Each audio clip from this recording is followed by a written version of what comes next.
I feel like I have to say this, and I am 100% sincere, and it's my own opinion. I am so glad I was not raised in China as a Chinese student.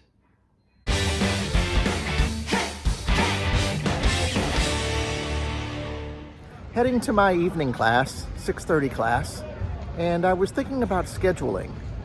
Not my schedule. I've got a very human schedule.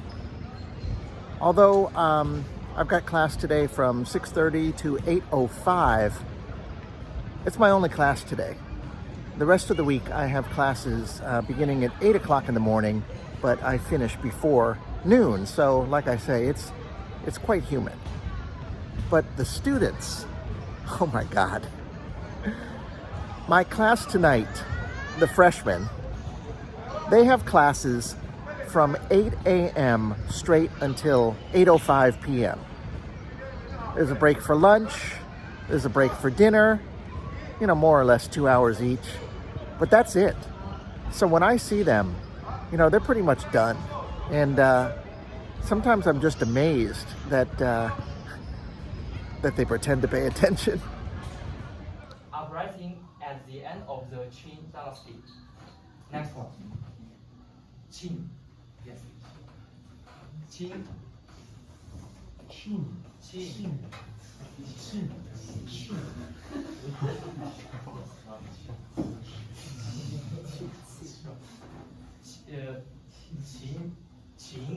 Qing.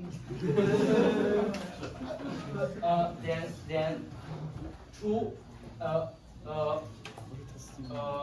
If we said it, if we say it accurate, is true and high.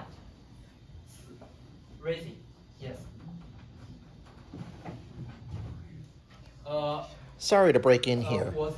These are my freshman advanced English students. And I asked them how many hours a week they have classes. And it turns out the number is 38.5 hours a week. Oh my God, 38.5 hours a week of classes. Each class is 45 minutes. I don't know if that makes a difference. That's a boatload of classes.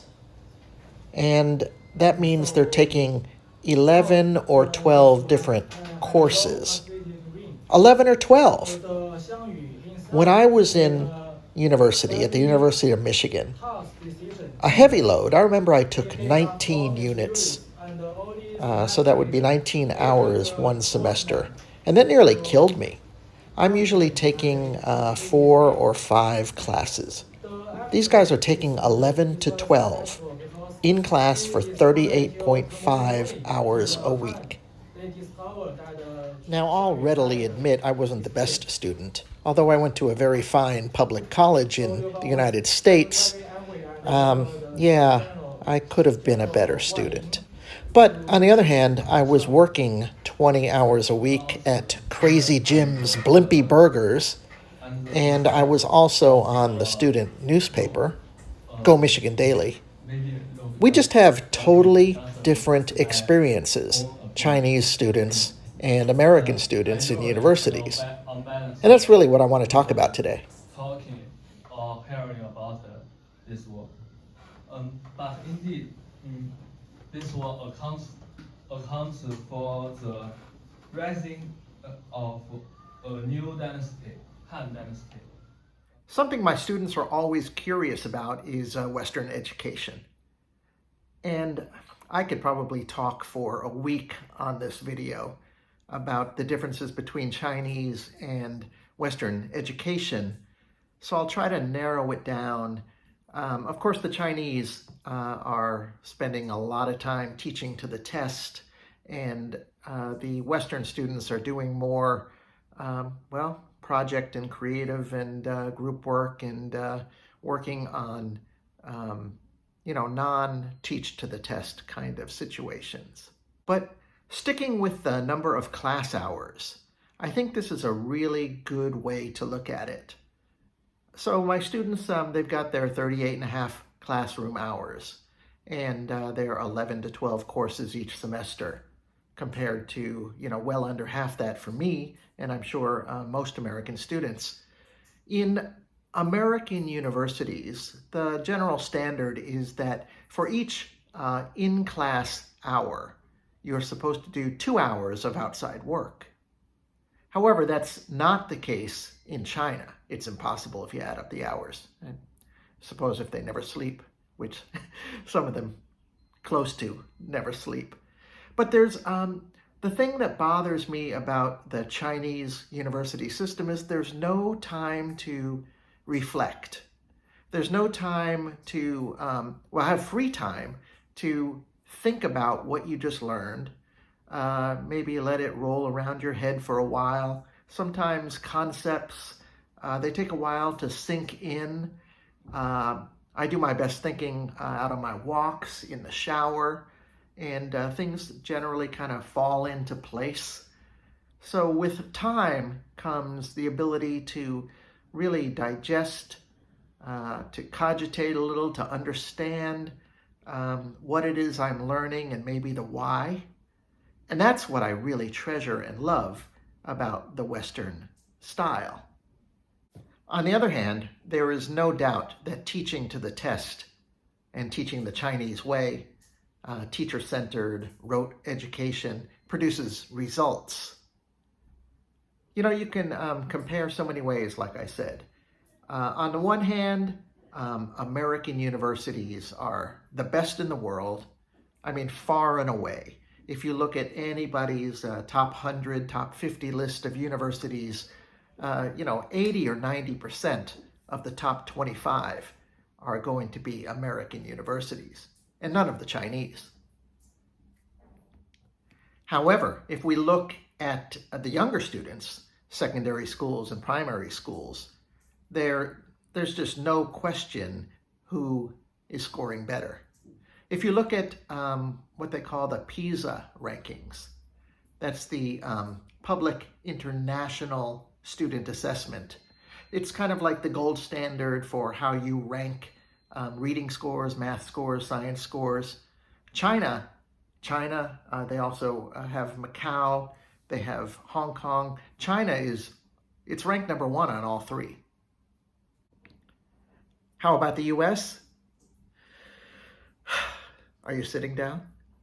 We are number 36 in math, number 13 in reading. Okay, that's good. Not really. And number 17 in science, which means a number of East Asian and European countries are doing a lot better. I feel like I have to say this, and I am 100% sincere, and it's my own opinion. I am so glad I was not raised in China as a Chinese student. I really cherish the education I got, even though, to tell you the truth, I squandered most of it. But when I look at what America produces, what the West produces in terms of a freedom, a creativity, a confidence that we don't just have to regurgitate numbers and facts, but we can find outlets to use them and follow our interests and passions. I really think that that's the strength of the American system, the Western system, more than anything. And I wouldn't trade places for anything in the world. Seizing the long-time state of chaos. That said, I am amazed and impressed with the Chinese students. And I think more and more Chinese universities are adopting what used to be Western educational styles. There's no doubt about that. And for that, I am also grateful. I think somehow, if we can learn from China, and if China can learn from us, it'll be, better for everybody. I know that sounds simple, Pollyannish, but it's true. Yeah, that's pretty much what I wanted to say in this video.